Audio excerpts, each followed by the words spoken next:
everyone, it's Jai452 back again inside the land of cosplay, rummaging around and seeing what we can find on Inside Cosplay. Joining me this week is my very special guest, the one and only Cal. Hello! Hi Cal, how are you today? I'm fine, you? Pretty well, thank you, even though we've had a few technical mishaps to begin with. Yeah. So, I'm just going to jump right in there and ask you, when did you first start cosplaying? I first started cosplaying in MCM Scotland in 2015, which is around September time.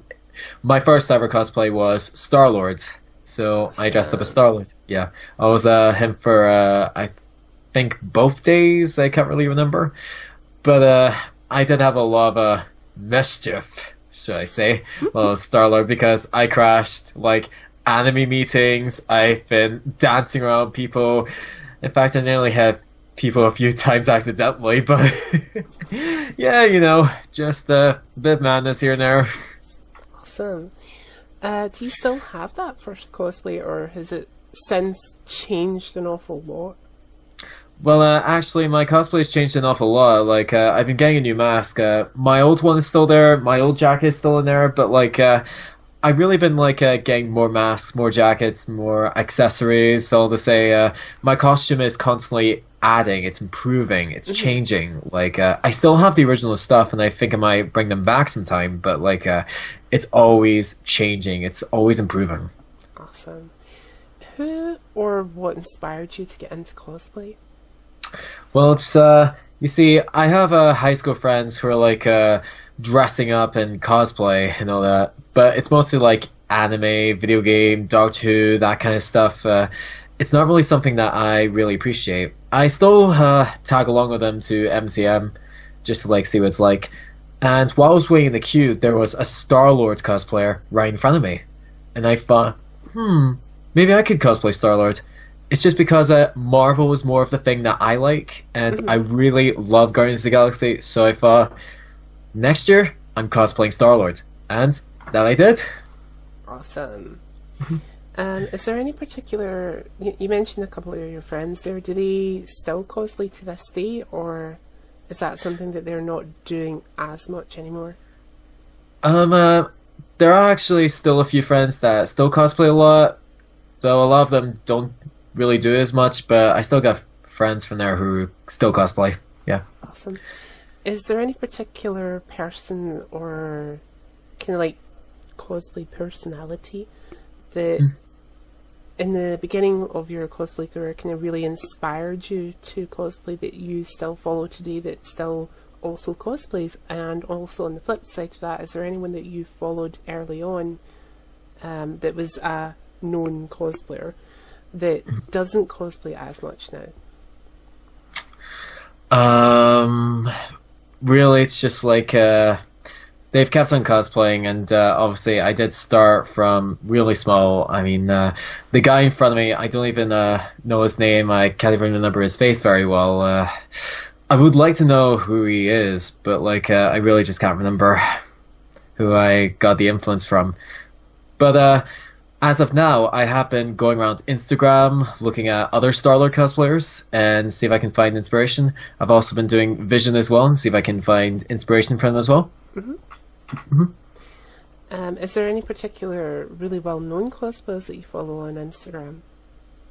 Like people like Yaya Han or Leon Churro or Cause the Commotion Cosplay? I actually follow Sunji Cosplay, who does Star-Lord as well. Awesome. I've also been following the Omnis, who also does Star-Lord and a lot of Marvel stuff, and I also follow Son of Yondu as well, who's another Star-Lord cosplayer. And I also cosplay Cosplay Q, who is Vision. Vision. These guys have really, really awesome costumes of my favorite characters. So that's why I'm always in support of them. I'm actually going to suggest two sets of people that you should actually look into for Star-Lord and such likes.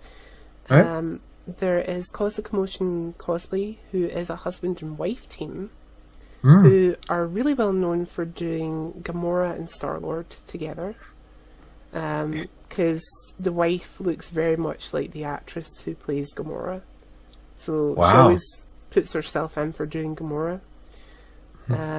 As well as her husband who used to do Star-Lord, but I think he's now moving into doing Star-Lord's father, or a version Uh, of it. is it Um, the one of the gorgeous grey hair? Or is it the one who's blue? I'm not sure. So the He father or didn't the daddy? he hasn't said to me specifically which one. He just said that's something he's considering doing. But they're also really well known for doing Fish Mooney and Oswald Cobblepot from the Gotham television show. And Nice. believe me, when I seen, I'm going to name drop her name because I know she won't mind, but when I seen Shalana doing Fish Mooney, I actually thought it was Jada Pinkett Smith for a moment.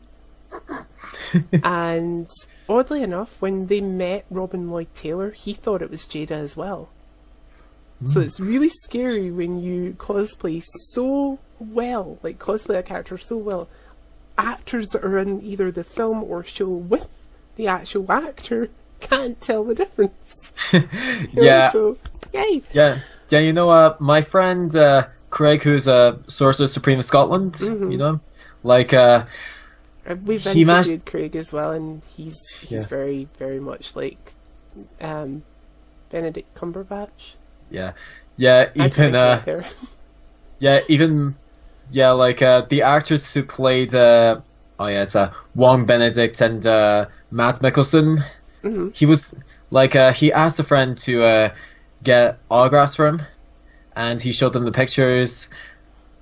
I'm trying to see if I can fave in the right order, but apparently Benedict Wong fanboyed when he saw his costume, and Mads Mikkelsen had to double take because he actually thought that was Benedict Cumberbatch. Yeah, I never seen Craig so happy. Well, him actually getting the Benedict Cumberbatch the autograph from Benedict Cumberbatch himself was the icing on the cake. That would have been awesome. Yeah. What has been the most challenging cosplay that you've done to date, both from the making of a costume and the acting side? Because there is a tiny bit of acting involved in cosplay, whether it be how a character moves, how they might talk, how they might even just pose with a prop or gun or whatever. So let's talk about the making of the costume first. To date, who or what has been the most challenging for you? Well, definitely the hardest cosplay that I've ever done was Strike Commander Morrison from Overwatch, which is the Soldier 76 skin, his origin skin. Like, I had to make the coat myself, I made the armor myself, I made the gun myself, and it was so hard to do. I mean, it was my first time sewing, so like, making a large leather coat is not the best thing to start with, so yeah, and it's also my first time working with foam, and there's like a lot of stuff that goes onto him, so it was my first and my hardest project that I've ever done, so yeah. Row one. Yeah. I remember one of my hardest ones was my most kind of like almost most recent. It's the one cosplay removed because I've cosplayed since then. I remember I was doing a updated version of the Suicide Squad Harley Quinn character, and I thought, okay, I need to do something with my hair. And I was like, okay, I need to like put dye in it, and I didn't want to dye my own hair. I was like, no, I can't wander around with half my hair blue, half my hair reddish, and then the rest of it blonde. So I got this wig, and I actually learned how to dye a platinum blonde wig. Wow. And that is not easy.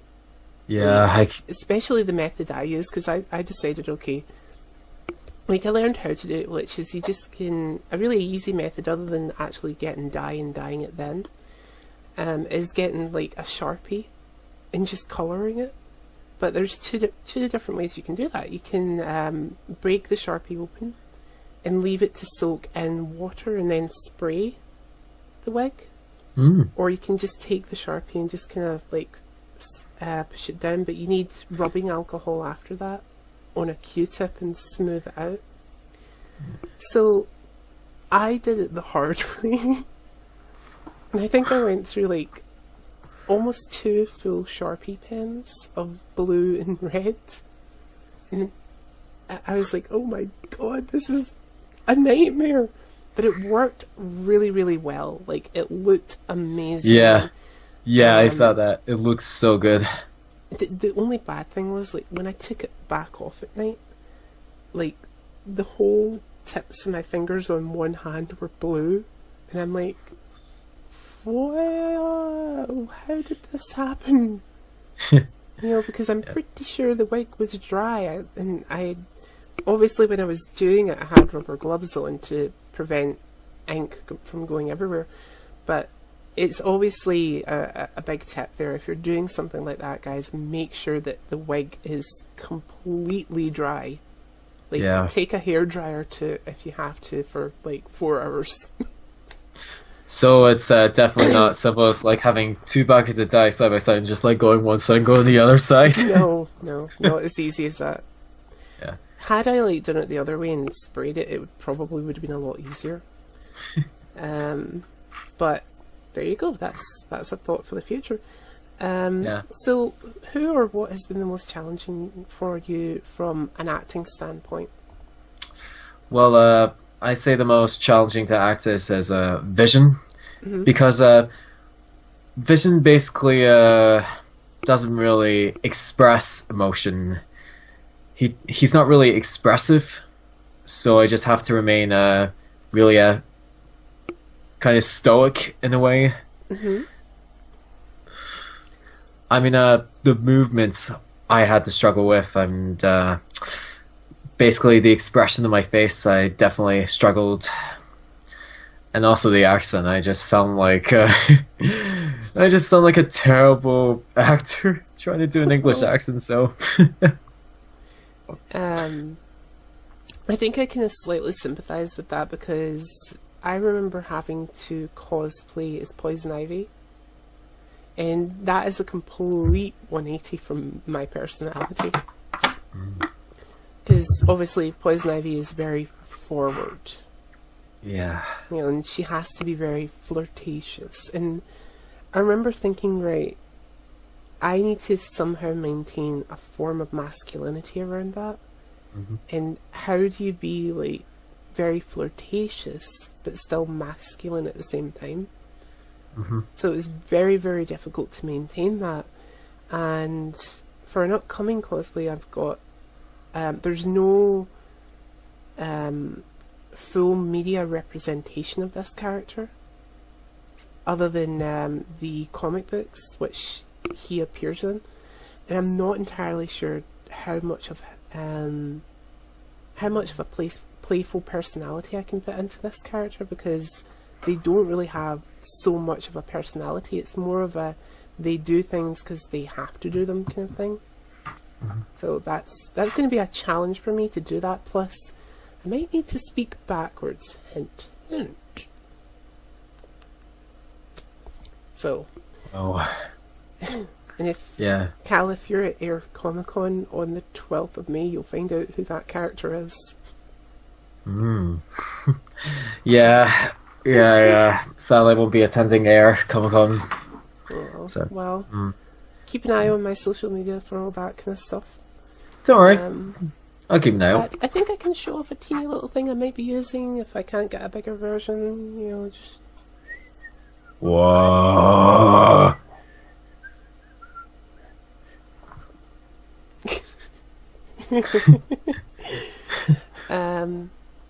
Alright, so my next question for you, in your opinion, what is the most difficult difficult thing or character to cosplay as, both from the making of a costume and the acting side, in regards to both yourself and other people? So when I'm asking that, it's mostly what are your thoughts on a character or cosplay creature that you just kind of look at and go, I'm not quite sure how I would do that, might need a bit of time, do you need a moment? Sorry, 1 second, my dog's going. And we're back. So, just to reiterate what I was kind of saying there, in your opinion, what is the most difficult either cosplay character or creature to cosplay as, both from the making of the costume and from the acting side? In regards to that kind of question, it's kind of like things that you would look at and go, I might need a little bit more time to make said costume because it requires a certain skill set, or I might need to really research the character before I attempt to like portray them as an actor. You know, it might take you more than, say, a couple of months to research the character. So let's look at it from your own perspective first. What is something that you yourself wouldn't necessarily jump right into from the making of a costume? What either character or cosplay creature would you just go, not so sure? Yeah, definitely. It's like one of those full armored monster creatures. Like I do comics myself, and I created a character which is like a werewolf wearing armor.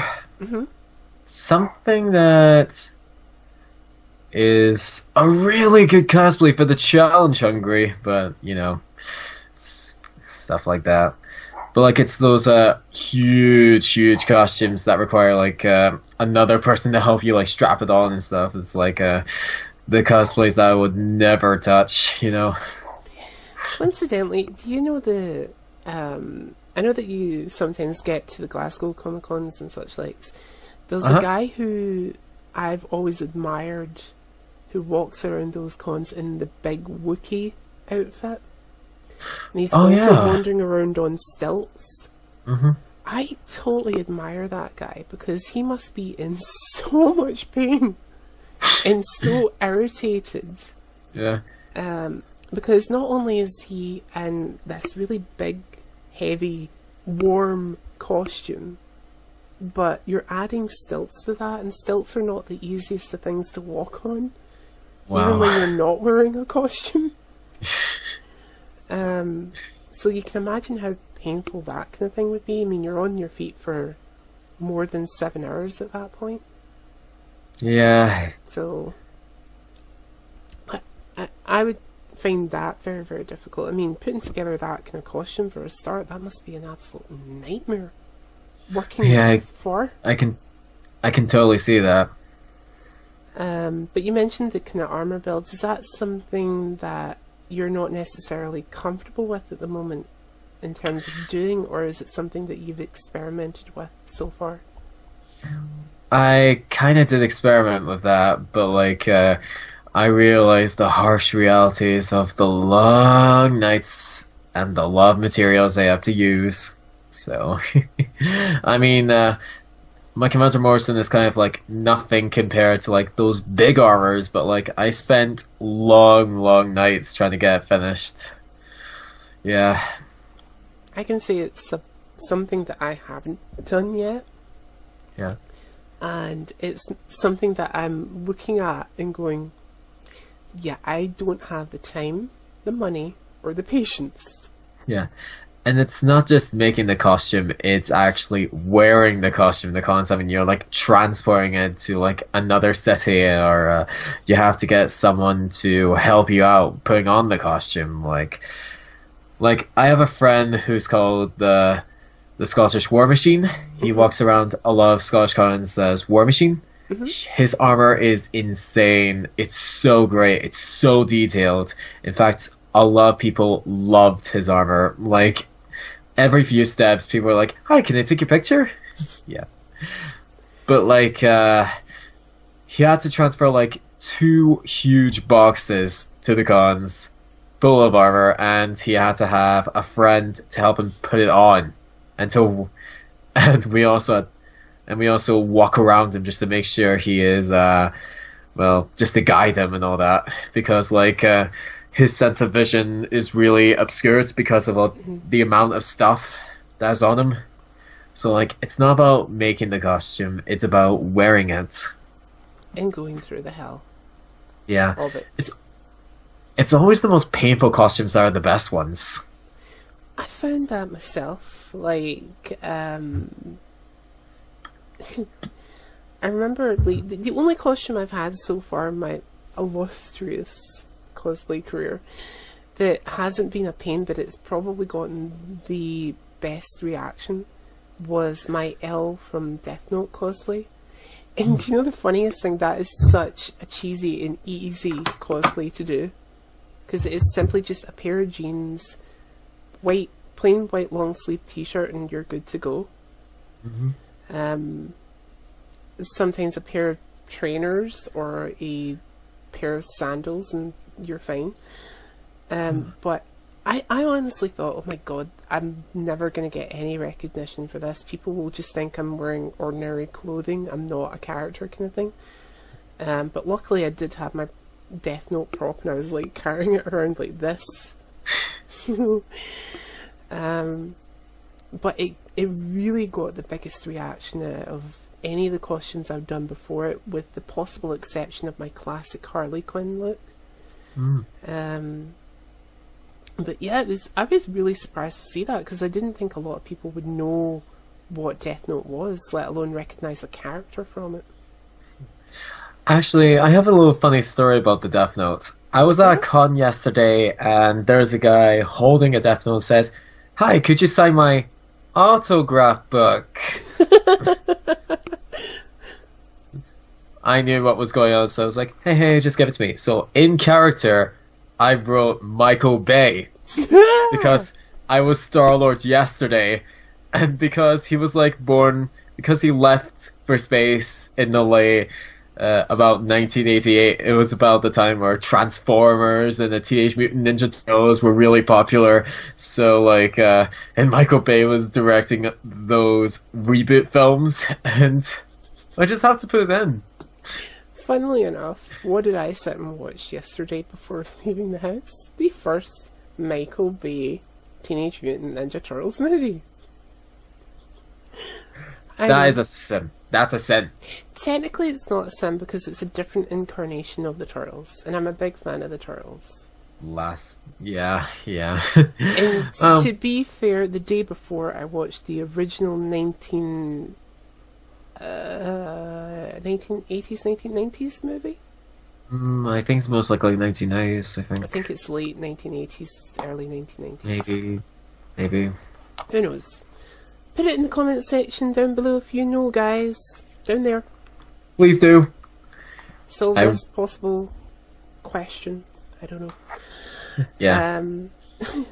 So, from regards to an acting point, what kind of characters or cosplay creatures do you look at and just go, I might need a considerable amount of time to research what that character's like before even doing them or attempting them? Well, there is a cosplay that I'm working on just now, which a certain friend has practically begged me to do.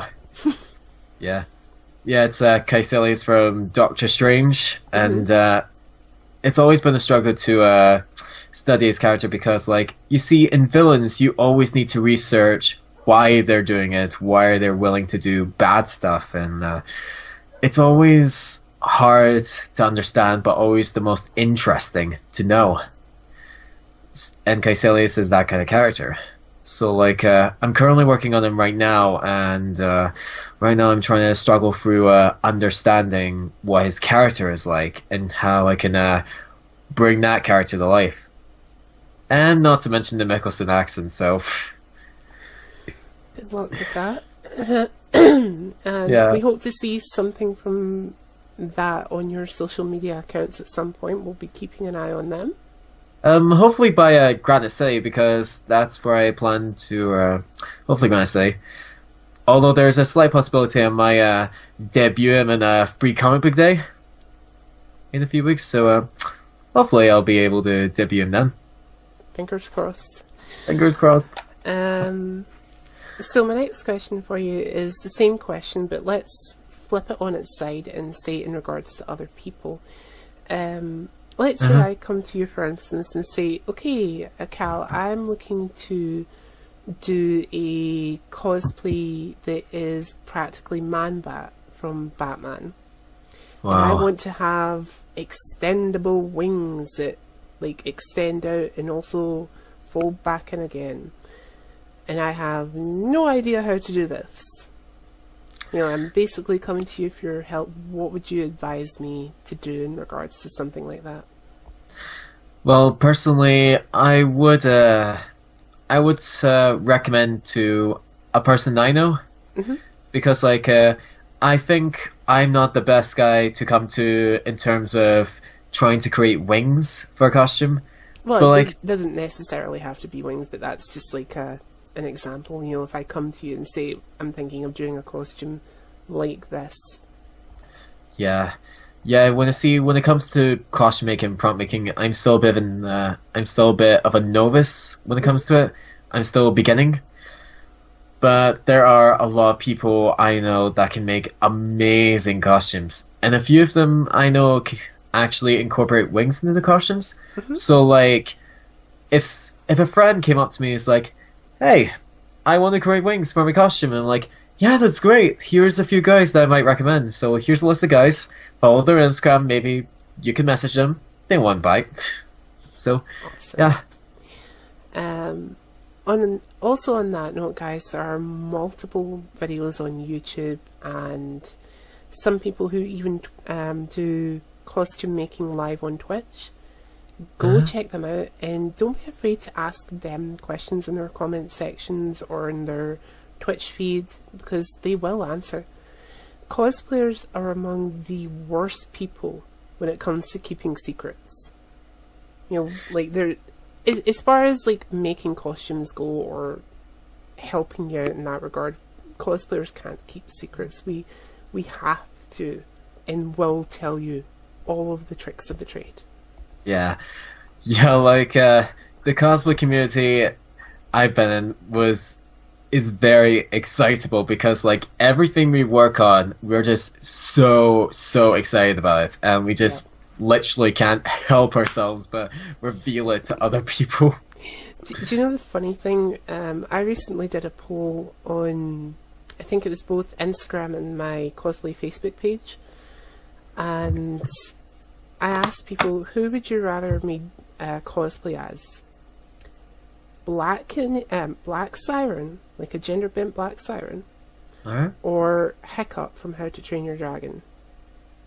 Mm. And Hiccup won by a landslide, and people were so excited about it. Like I remember talking to DC Superjack, Oh yeah, yeah, I and know. he was like, "Oh my god, I can't believe you're going to be doing Hiccup," and I'm like, "I'm maybe going to be doing Hiccup, Yeah. maybe."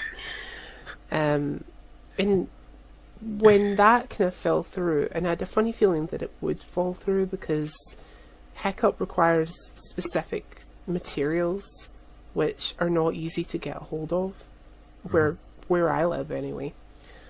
Um, so I put up another poll and was like, okay, it's going to be Hiccup has very sadly fell through, and I've caught it in enough time so that I know I can make another costume. Uh, So who would you rather see me doing? Black Siren again, or Zachary Zatara? And Zachary, being the far easier cosplay to do, won that by a landslide, and even more people were really excited. And I was really surprised at that because he's a really obscure character. Like, wow. I was like, okay, did people actually even know who this character is?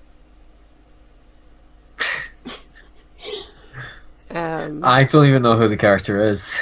Zatanna's younger cousin. Oh yeah, yeah. So he's in the Teen Titans, Hmm. but he's never really like fully in it. He's only ever been in the comic books. He's never been in a live action show or their Hmm. actual cartoon shows or anything like that. Right. So that's why I'm finding it really difficult because he's only been in the comic books, and I'm like, how am I going to act this character? Because I've only got the comic books to go for reference, and I'm also going to have to learn how to speak backwards, which, again, not easy to do. I think the only thing I can say backwards right now is levitate, Uh-huh. which Well, say it. Go the on. Tattyvel. Nice work.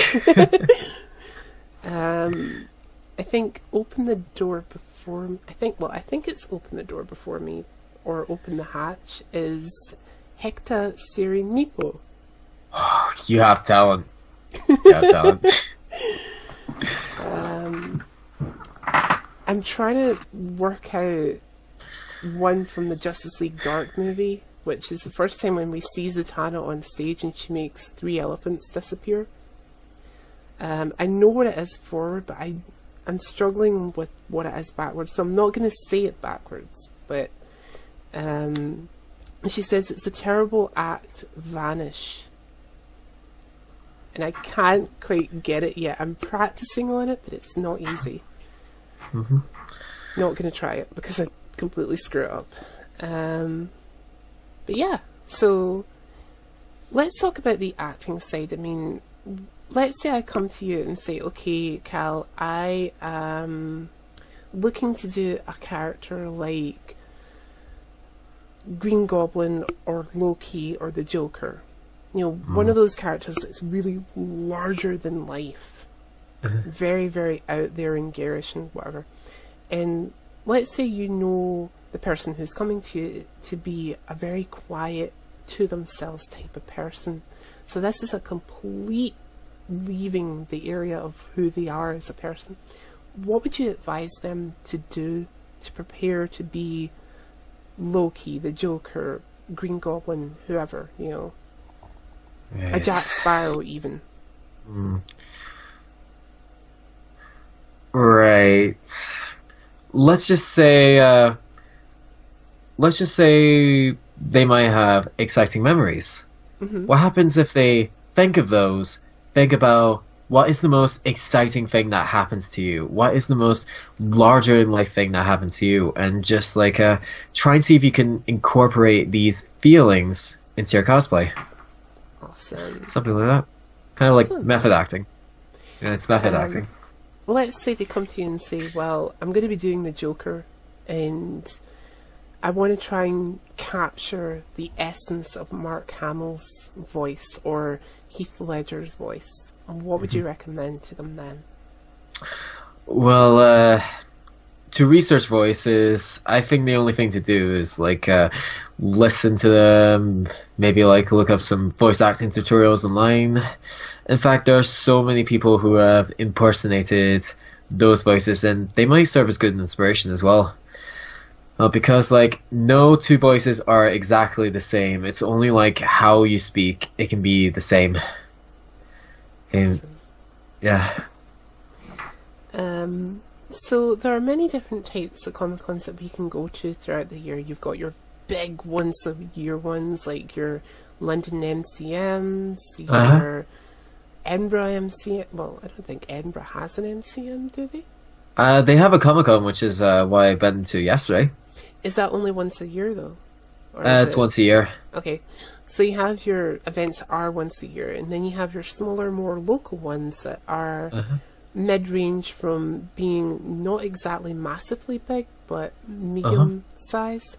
And then you've got your smaller, more local ones that are very intimate. Yeah. Out of those 3 types of sizes of events, which one do you prefer going to the most? Do you prefer your big once a year ones, your medium ones, or your smaller, more intimate ones, or do you like a blend of all 3? I'd say I prefer like the large ones because like when it's large, so many people would be going, so there'll be a wider range of cosplayers, which is actually way more exciting. I mean, sure, it can be a bit of a struggle, like it can get overcrowded at times, and it can be a bit of a pain to go through. But like, you see so many cosplayers from like all over the place. Some even traveling from outside of the UK just to go there. I mean, does sound so exciting to meet those types of people. Oh. Awesome. When you've been going to these particular events, what is the one thing that you're most excited for? And the one thing that either used to or still kind of is on some level the most nerve-wracking?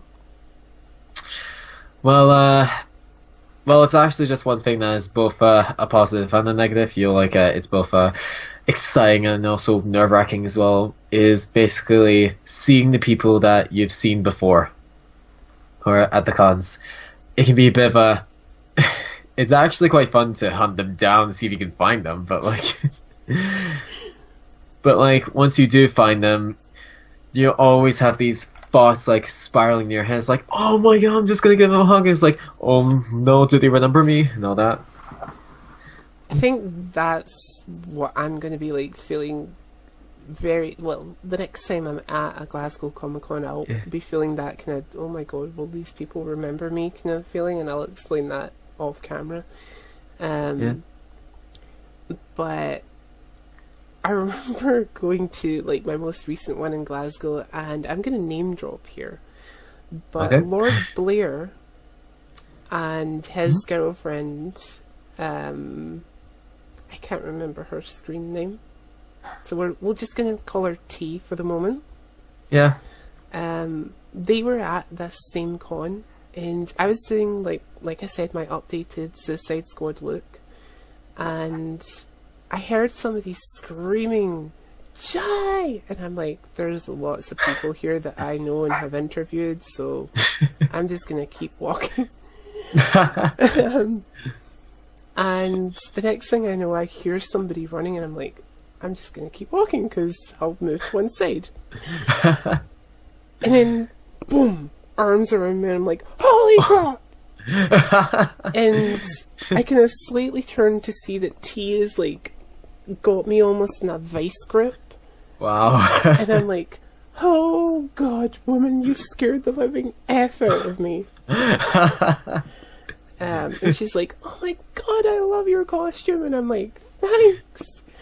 The scary thing was I turn around to see her in this wedding dress, like a Harley Quinn style wedding dress, and Wow. I'm like, yep. Wow. We do have a picture together. I think it's the one that's on my like my social media profile, but it was at that point really, really scary. And I see her, Lord Blair walking behind, kind of Yeah. carefully up to us, and he's like, I knew she was going to scare you. And I'm like, why didn't you tell me? You could have warned her, brother. Yeah. But Yeah, like people are just insane at cons. yeah. We ran into oh crap, Bee and Joker up a tree later on in the day, and her very wonderful husband James, or soon to be husband I should say, because they're not married just yet. And Just yeah. she kind of is like, oh hi, like her interaction with me was a little bit less than T's, because T's was very abrupt, whereas B's was just like, hi. And I'm like, Yeah, oh, yeah. hi. Yeah. Yeah. I did say a quick hi to B yesterday, and she said hi to me back. So I love yeah, those calming kind of like, hello. yeah, B is like so calm, but deep down I know she's excited about stuff. Definitely. Which, by the way, I seen her Poison Ivy photosynthesis picture yesterday, and I was like, you've got it, girl. You've got it. Well done. Yeah, she totally has it. I remember also running into Henry Wu Oh yeah, yeah. at that Comic Con. Is it Henry Wu? Actually, I just call him Henry. Henry's not. Henry was not the con yesterday. Well, at the last Comic Con I was at, I remember running into him, and he was just like, he was in the middle of taking a photograph, and I knew it was him because he was taking a photograph. And I'm like, hi, Henry, and he's like, oh, hi, how are you? Let's have a conversation while I'm just casually taking a photo.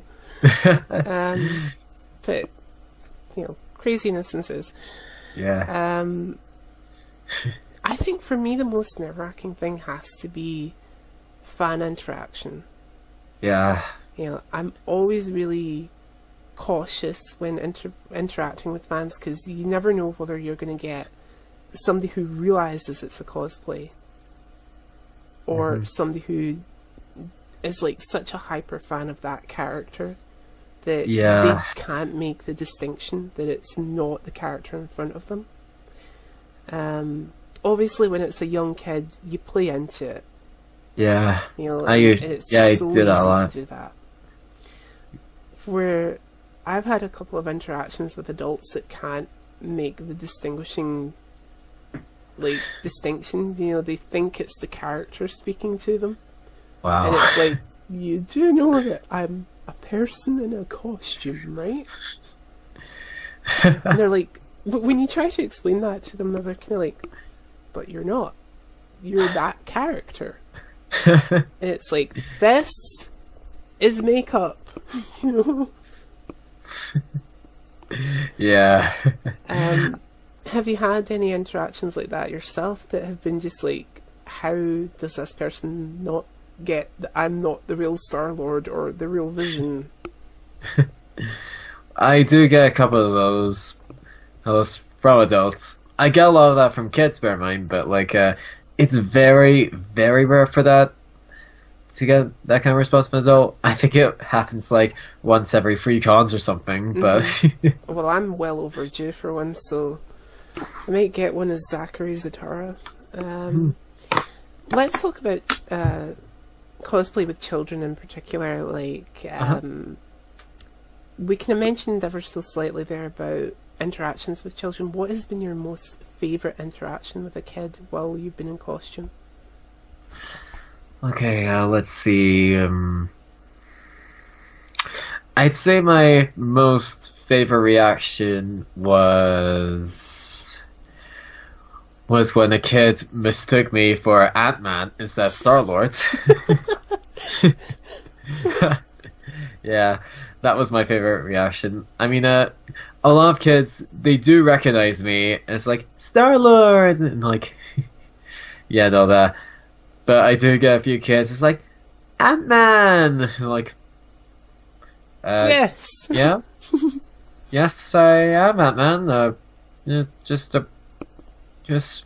from space.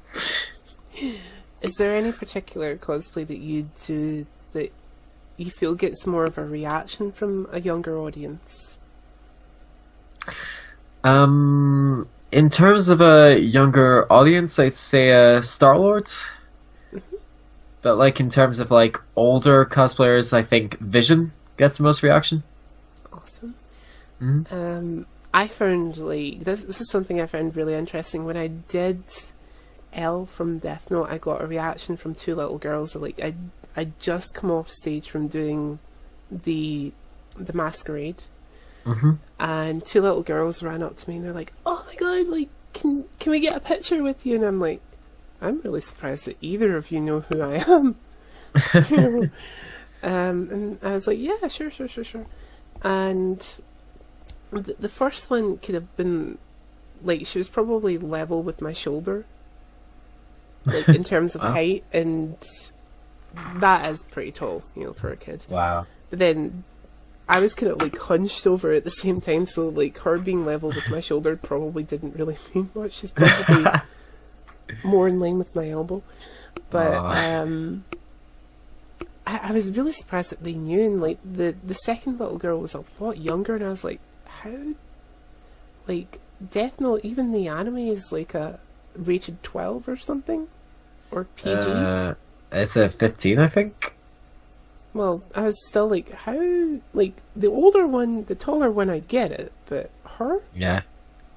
But Yeah, I it's was like really surprised that that got such a good reaction, and it was one that I didn't anticipate for a good reaction. But if you ever want a reaction that have occurred, cosplay is Harley Quinn, because guaranteed, you were saying earlier about your friend having to stop every 5 minutes to take photographs. It's every 5 or 3 steps is Harley Quinn, and you're Wow. literally being stopped. Like, my first year of cosplay, my first kind of classic look, I couldn't take 3 steps. Could not take 3 steps, and I had to stop and pose. And I remember running into another gender bent Harley Quinn that day and asking, how many times have you had to stop and get your picture taken? And he's like, I've been able to get around the whole circuit like 3 or 4 times before actually being stopped, and I'm like, I've had 3 or 4 steps. What's the deal? Wow. It's absolute nightmare. It's But it insane. just goes to show how popular the character is, and everybody seems to love Harley. Um, so, speaking about the cosplay competition, is that something that you have ever either entered as a solo cosplayer, a group cosplayer, or maybe even been very lucky and got to be a judge for? I've never been judged for a cosplay contest before, but I have been joining contests mainly just like so I can be the center of attention, just so I can like have a little dance off on the stage. Sometimes I even bring along a few other Starlord cosplayers with me, so we can have a dance off together. Awesome. Yeah. Have you ever won anything when you've went up into the competitions, or not yet? Actually, I actually was at a small con and I actually won first place. Awesome. Yeah. Yeah. Which I was con actually is that? I can't remember which con. It's one of the I can't remember. I think it was definitely in Glasgow, but it was one of those smaller cons that took place in a sort of a community centre. Yeah. I also came third place in another con, which is small in East Kilbride. Yeah. It's mainly like Go on. it's mainly like the small cons that I do get mentions or wins, but like in some of the big cons, I do sometimes get shoutouts from the presenters, and just mainly because I've been interacting with the presenters as well. I think that's like one of the really fun things. Like I remember going to a Comic-Con event near Halloween, and I was thinking I've only ever really done one cosplay beforehand, and I was like, how am I going to alter that ever so slightly, because I didn't have time to make a new outfit. And I went along as Patchwork Harley Quinn, because I'd watched The Nightmare Before Christmas, and I was like, Sally from The Nightmare Before Christmas is my favourite character. How can I use that? And it worked, and I got like third place, but I'd been speaking with the MC like for the longest time. I think her name's Lauren? I'm not sure. But she was dressed actually as Sally from The Nightmare Before Christmas, so I stood and spoke to her for like forever. And I'm like, how did you get your stitches on this morning? And she was like, oh, very carefully, I painted them with eyeliner. And I'm like, oh, eyeliner, I should have used that. I just used like face paint. Not a great idea. So yeah, I got kind of a double shout out there because of her, and I was like, well, there you go, that's what happens when you speak to the MC for so long. So my next question for you is in relation, in your opinion, what are two of the best things and two of the worst things that a new cosplayer can do when they're prepping to go to a cosplay event, big, medium, or small? Right. Okay, so the first best thing that a cosplayer should do is use social media. Like, there could be events going on, like meetups and all that they could know about. Because I remember when I was doing Starlight first at 2015 MCM, I didn't know there was a Marvel meet. It's just because I didn't realize. But the next year, there was a Marvel meet, and I found that out on Facebook. So definitely, if you're doing cosplay for the first time and you're doing a specific character from the series, use social media to your advantage. Look up the con page. Look up for events and all that, like meetups. Because if you go to these meetups, you can actually make friends with other people. In fact, some of my best friends are actually from the Marvel meetups I've been in. So, yeah, definitely first thing you should do, use social media and find out anything that's happening in the con.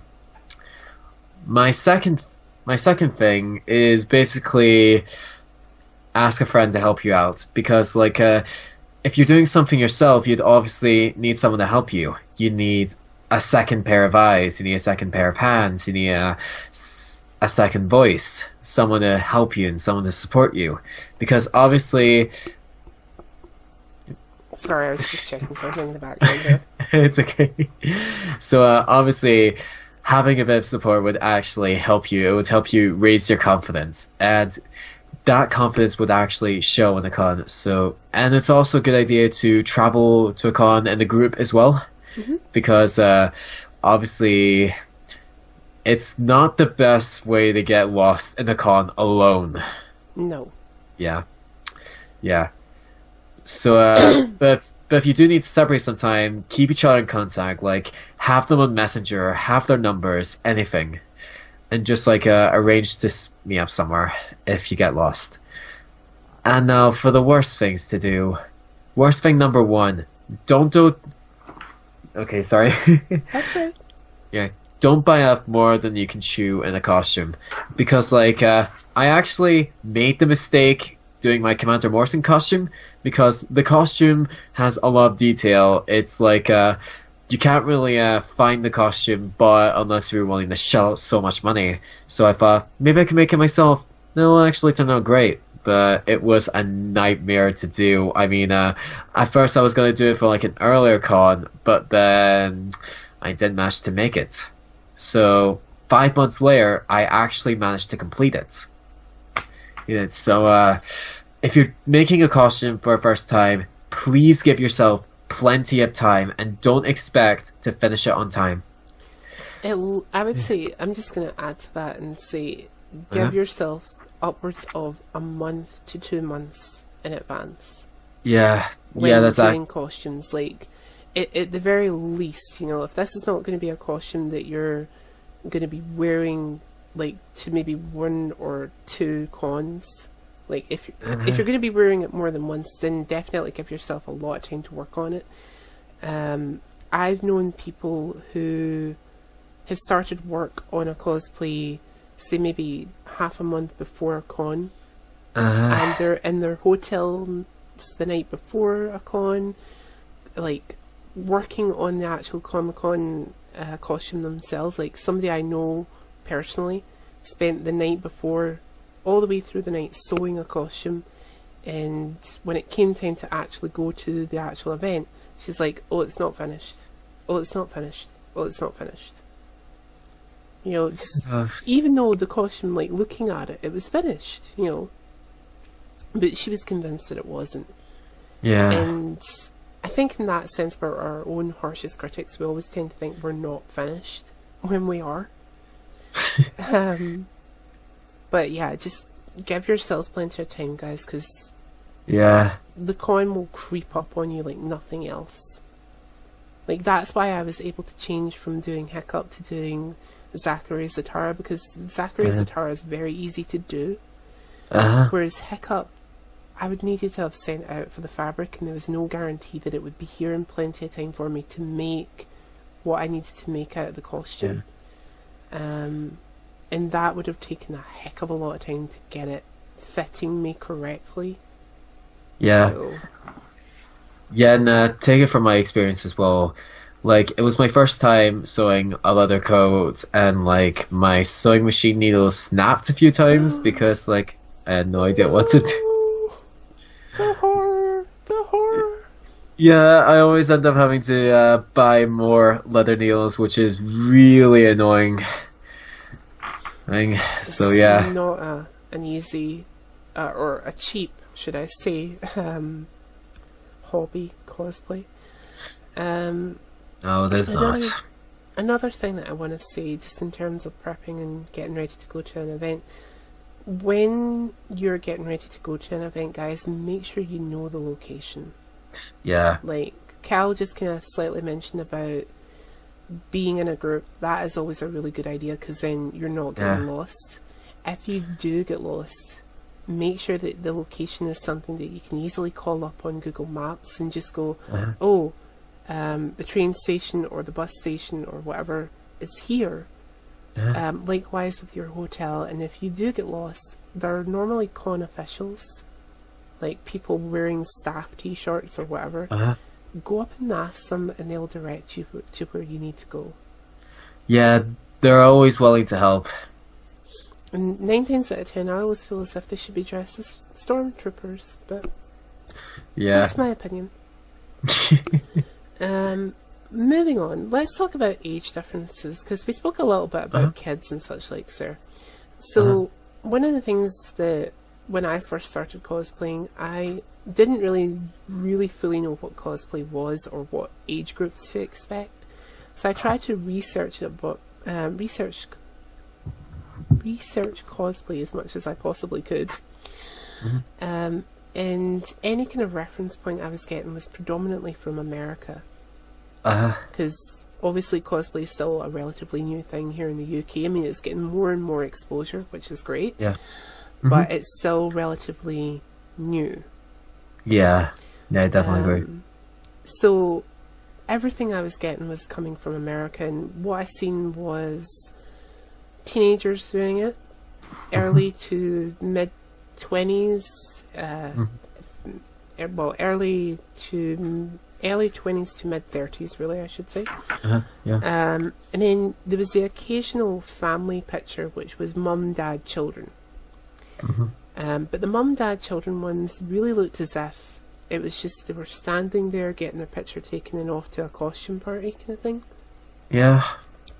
So I kind of focused more on the teens to mid-30s one, and I thought, right, that must be the demographic of age group, which is Yeah. okay because I fit that age group.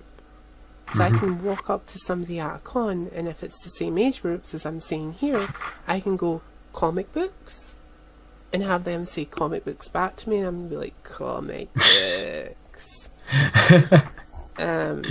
However, when I went to my first event, I was so surprised to see so many different age groups there. Like, it had spread right across the range. You had mums and dads, aunts, uncles, grannies, granddads, all age groups, you know. So that thought I had of early teens to mid 30s, I mean, they were still quite a dominant age group there, but seeing so many other age groups, I was like, whoa, like mind blown. Blown. Were you of a similar thought when you first started going to Comic Cons? Did you think, oh, it's going to be this particular age group, and then when you got there and seen that it wasn't, were you like, oh, wow, mind blown?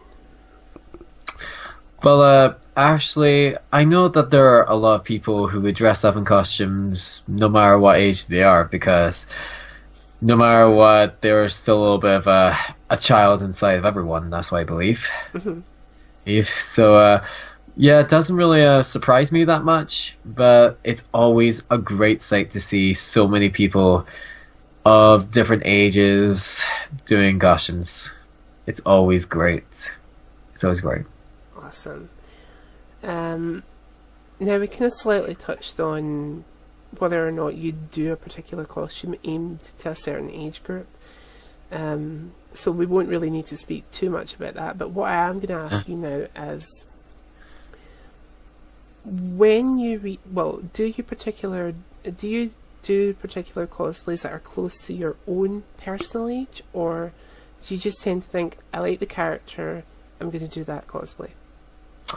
Yeah, basically, it's like, I like the character, I'm going to do that cosplay. Is there any particular cosplays that you've got pegged that you might want to do once you hit a particular age? Actually, I wouldn't consider age being a factor in doing cosplays. Okay. I know Of that course. some people tend to think, oh, well, I'm not in my 20s anymore, so therefore I can't be cosplaying a 20-year-old Harley Quinn or a 20-year-old Nightwing or something, or Spider-Man even. But it's like those particular people then tend to use their age to their advantage. Like I was mentioning about Uh-huh. Cosmic Emotions, Dean moving Uh-huh. from doing Star-Lord into Star-Lord's father. Uh-huh. Obviously, us living in the UK, we have an added bonus of a fandom. We have the Doctor Who fandom. Now, Yeah. I've seen a lot of cosplayers using their age to their advantage then.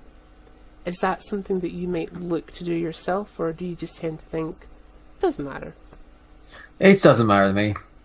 If I want to make myself look older or younger, I just use makeup or just like, nah, my beard's still not there, so Awesome. yeah, I had to shave for the shoot a few days ago because like Vision doesn't have a beard and I need to cover makeup, so needs to go. My bush needs to go. Out of curiosity, when you're doing Vision, how long does the makeup actually take? Usually takes about 5 minutes. Awesome. But I just really go deep into the makeup. I'm just like, just circle around. And of course, just like use my finger to get in the really hard to get areas. You know what I mean? I've known people who do full body paints, and there's a friend of mine that I'm going to name drop now as well. Okay. Bodybuilder Matt from the States.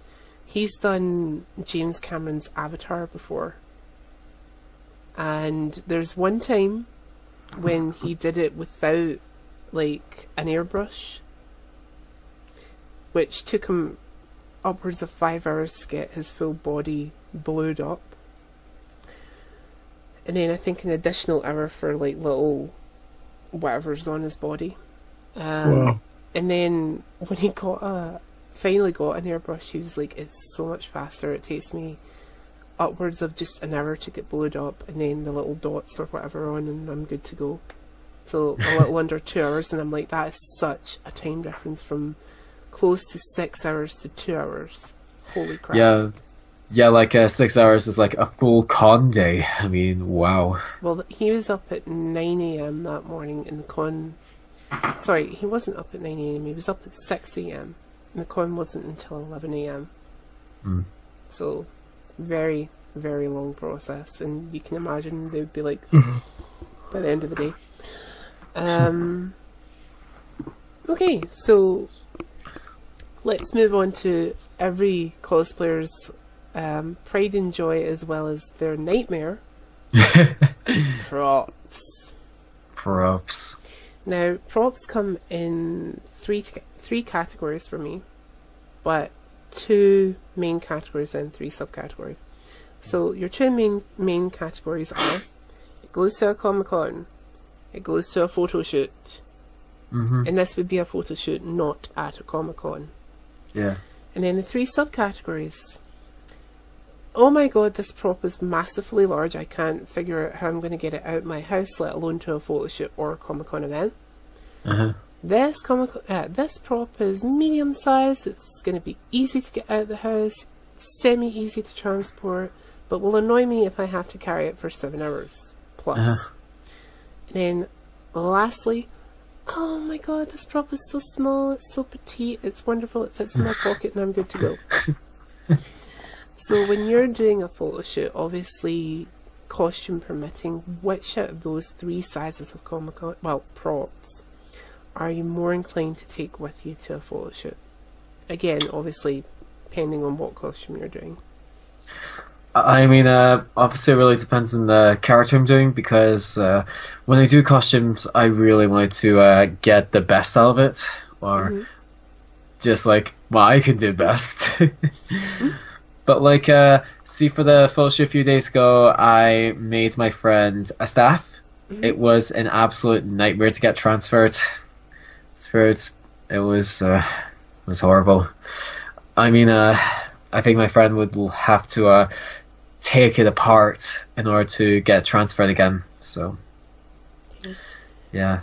In terms of a Comic-Con, are you more inclined to take a smaller prop or a medium-sized prop then? Because a lot of cosplayers that I've spoken to have said that they will tend to use the bigger props for photo shoots, but medium to smaller because well, medium to smaller when they're at a con, because obviously Comic Cons are packed 9 times out of 10 with people, and you run the risk of breaking a really big prop.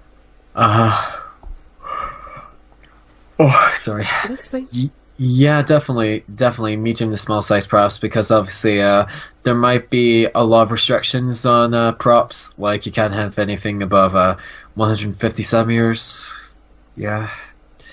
And obviously you can't have sharp objects and anything like that, so yeah. Okay, so moving along with props, my next question for you is, when it comes to prop making, I know this is something that you said that you're not like a pro at just yet. Yeah. Do you tend to A, buy in your prop ready-made, as in good to go, B, buy it in and customize it, like so it's like half made, but you might just need to do a little paint job here or there to it, or C, buy it in from scratch and make it? Or all of the above? Yeah, pretty much all of the above. Yeah. I do tend to buy props sometimes, and a lot of my Star-Lord stuff is bought, but I paint them just to make them look better. Ooh, like nice. this used to be orange. Ooh, Yeah. nice. Yeah. But a lot of the stuff, This used to be blue. okay, I can't put this on. All right, this meant to be going right about here, but my headphones will allow it. Basically, a lot of the Vision stuff for my Vision, I actually bought myself. Well, just the armor, but the mask is I repainted and cut out because they're not the colors I like. So. Well, you were saying that your gun used to be orange. Mine's used to be blue. Do you go through a similar creation process to me? Because when I'm making a prop from scratch, I tend to start talking to it and ask it, why are you not working the way I need you to? Yeah, just why? And then you end up going through the insane side of screaming at it, swearing at it, threatening to throw it out of a window, and then bargaining with it, saying if you just work for me, I'll be your best friend. Exactly what I go through. Exactly. I do all of that out loud. I'll show you this prop. It's probably one that you've seen me with. This little guy. Whoa. Yeah. Uh-huh. So I'll just spin it around to the side for you. Uh-huh. That is so pretty. And if I just spin him upside down. That's a nice little touch. This little guy drove me insane because I literally couldn't get him to work, and I got so pissed off with him. I was like, why the F are you not working, you fucking prop? And I just dropped an F-bomb there. I'm really sorry. But it's my video anyway, so I can swear if I want. But this guy drove me insane, but I love him nevertheless. Now that he's done and dusted, and people love him as well. The con that I took this to, so many people were asking to hold him and touch him and all the rest, and I'm like, no. This prop drove me insane. Do not touch it. You can look at it, but you can't touch. But it is really practical as well. I mean, I can store business cards and such likes in here, and I can even fit my cell phone in here. Very American, but I can fit this in if I need to put it in. And it's just so lightweight and con friendly as well. It's all made out of cardboard. Cardboard and polystyrene. Yeah. So it couldn't physically hurt anyone. Yeah, it can't physically hurt anyone. So, other than me, because I had to make it. I can imagine more psychological than physical, eh? Well... Oh no, not the cuts and the glue gun burns. The cuts. the paper cuts, the cardboard cuts, the cuts for the pins that have to go into it. I was actually trying to, like, because it's, like, in order to secure the head to the top of the box, there's hat pins, like, pushed through the cardboard. And I didn't realise I put one of my fingers quite close to it and pierced my skin. And because I didn't know that I'd done it, like, I pulled my finger away and ripped the skin. And I was like, mother! But I had plasters with me that day, so I was alright. You know, I just kind of like... And luckily it wasn't at a con. Otherwise you'd have had a lot of young children not going anywhere near a Harley Quinn character at that point. So my next question for you is... What opportunities has cosplay opened up for you away from being in costume? Well, I say because of cosplay, I get to interact more people within my career prospects because I want to be a comic book artist. And there are actually a few cosplayers that know people in the industry, which is definitely a huge plus. In fact, some of the Comic Cons are actually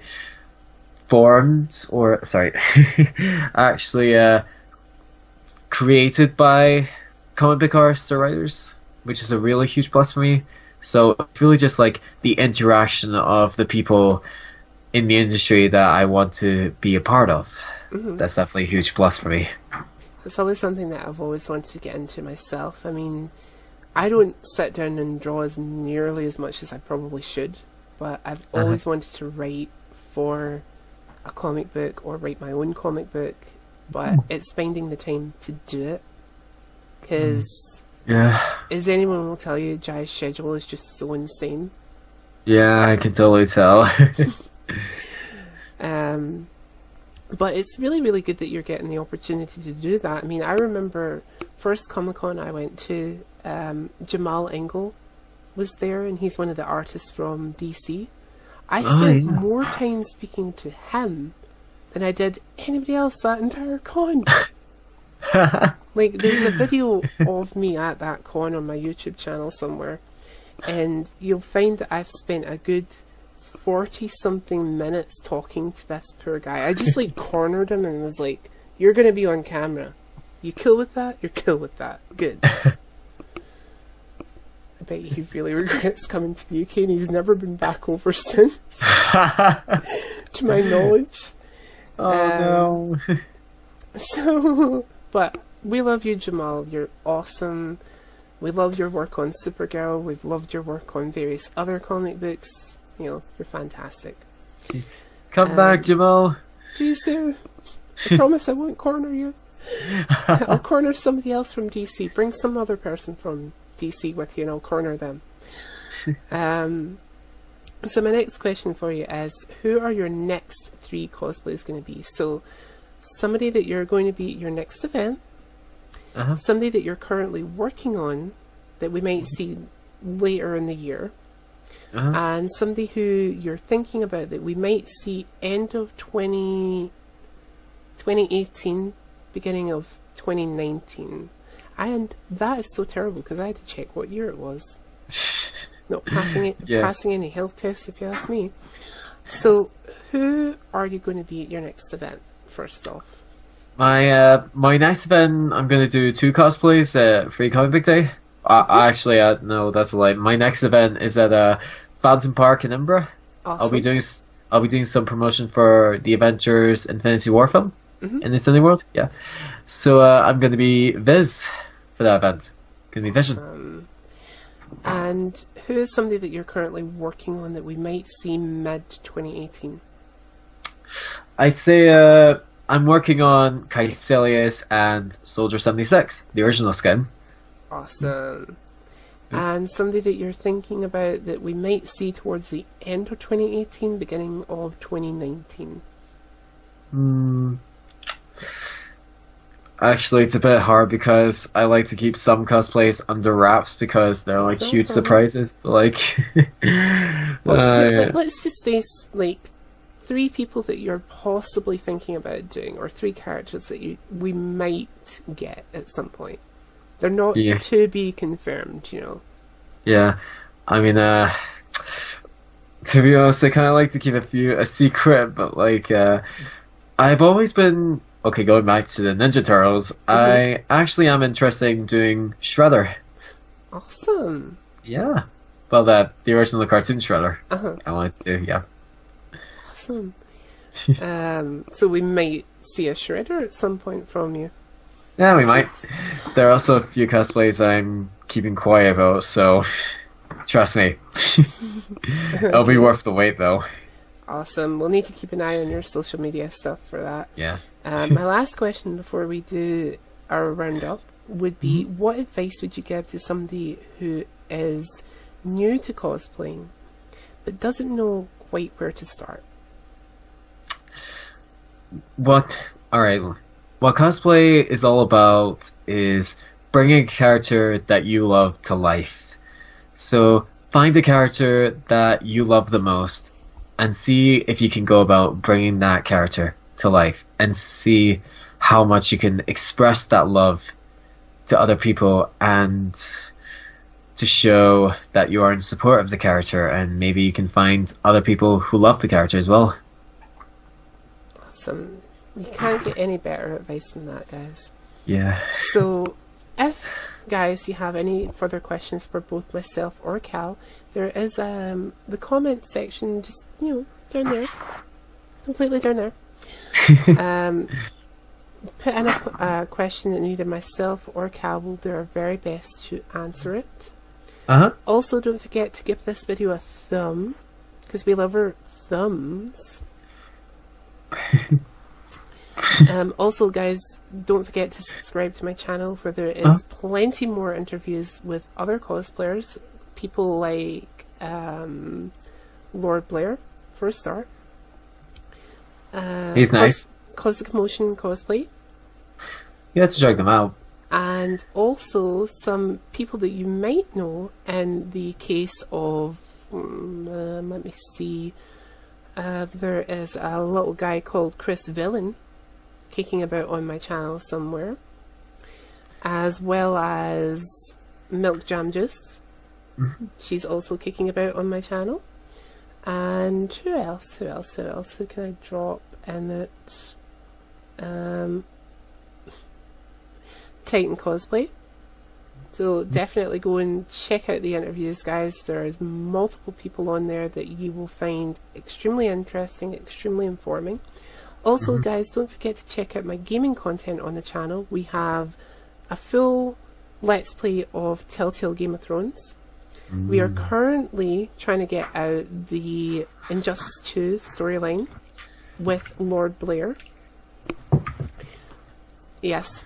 And we're also we're also just recently started at this point the Lego Jurassic World playthrough. The first, Oh. by the point that this episode is kind of being recorded, the first 3 episodes of that series are live on my channel, so go check them out. And yeah, that's almost about it. But if for some strange reason you cannot get enough of me, you can find me on this lovely website, which is iGameOnline.net. We do have a Facebook page, guys, and a YouTube channel. So you can check out the content that we've got on there, which has amazing things like tabletop role-playing, where we have a Dungeons and Dragons... Well, sorry, we did have a Dungeons and Dragons thing running, but we do also currently have a tabletop role-playing session that's set in the world of the Lord of the Rings. So you can find out what Dylan Trask, Estelle, Zabi, and Theo are up to. However, if the Lord of the Rings isn't your thing, you can check out our Dragonlance session, which runs live on a Monday night through the wonderful Thea's Twitch channel, which you can get on her part of the cast and crew on the iGame website. So do go and check that out, and you can see what her adventures are getting up to in the world of Kryn. However, if cosplay is more your thing, you can check out the cosplayers on our website, which include the wonderful Kobe Kicks, Alpha Betty, Little Rascal, and the ever fun Tuna Fell. So go and check out all of those guys. Plus, they have interviews on this channel, guys. So go and check them out because they're amazing. But if you have any further questions for Cal here and you don't necessarily want to put them on the description, why the hell not? But we understand if there's certain things that you want to ask him that you don't want to put on an actual channel. He's going to give us some wonderful links that we can get a hold of him on. And they will be in the description of this video. But Cal, in the meantime, where can we get a hold of you if we have any further questions? Well, you can catch me on my Instagram, which is MasterCalFox. It should be in the description below, so if you have any messages or anything else you want to ask me, please don't hesitate to message me. I'll always try to respond. Awesome. I will always respond. Awesome. And in saying that, guys, if you are following Cal on his Instagram, check out which events he's going to. Like, I'm not saying cyberstalk him, but cyberstalk him. See which events he's going to, and if you do see him at an event, do go and say hello to him. Maybe ask him for a picture. Hello. Hello. Maybe ask him for a picture.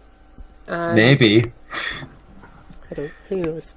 And maybe I'll say yes. Do ask him for a picture. I'm sure that he'd be more than happy to pose with you guys for a picture because he's a very nice guy.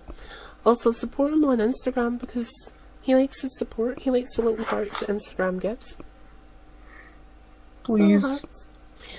Likewise, support me on Instagram. See what weird and crazy shit I'm posting on Instagram. But in the meantime, this has been Inside Cosplay. I have been Jai452. Cal has been Cal, and we'll be back with another interview really soon. Bye, guys. Bye.